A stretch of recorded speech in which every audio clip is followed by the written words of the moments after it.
திருச்சிற்றம்பலம். எல்லாம் சிவன் செயல். நமச்சிவாய வாழ்க. நற்றுணையாவது நமச்சிவாயவே. அருட்குருநாத பெருமான் திருவடிகள் போற்றி போற்றி. சிற்றம்பலம். மார்கழி மாதம்.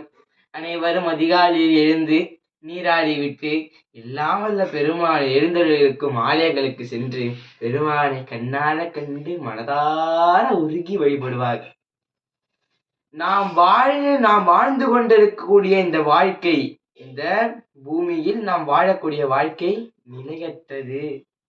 இந்த உடலை விட்டு எப்போது உயிர் போவோம் என்று நமக்கு தெரியாது.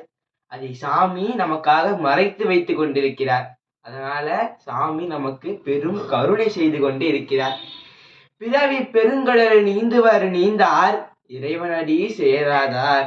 இந்த பிறவி என்னும் பெரும் கடலை யார் நீந்தி கடக்கிறார்களோ அவர்கள் இறைவன் அடி சேர்வார்கள்.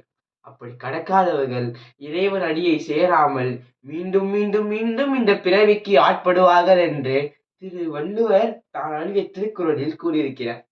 அது மட்டுமல்லாமல் நீடு பொக்கையின் பிறவியை படித்து நீக்கலாம் என்று மனத்தினை திரட்டி இந்த உடலை விட்டு உயிர் எப்ப வேணா போகும். அதுக்குள்ள இந்த உடம்புக்காகவும் நம் சுற்றி இருக்கவங்களுக்காகவும் நிறைய செல்வங்களை சேர்த்து சேர்த்து சேர்த்து வைத்துவிட்டு அதை அனுபவிக்காமலே இந்த உயிர் போகிறதே, இது எல்லாம் பொய் என்று நினை உள்ளமே. யாருதான் மெய் என்றால் எல்லாம் வல்ல சிவபெருமான், அவர் ஒருத்தர் மட்டும்தான் மெய். எனவே அவர் திருவடியை நோக்கி உன் மனதை செலுத்து, அவர் திருவடிக்கு அடிமையாகி அவருக்கு தொண்டு செய்து வாயார பதியங்களை பாடு. பிறவி என்னும் பெருங்கடலை நாமும் நீந்தலாம். சிற்றம்பலம்.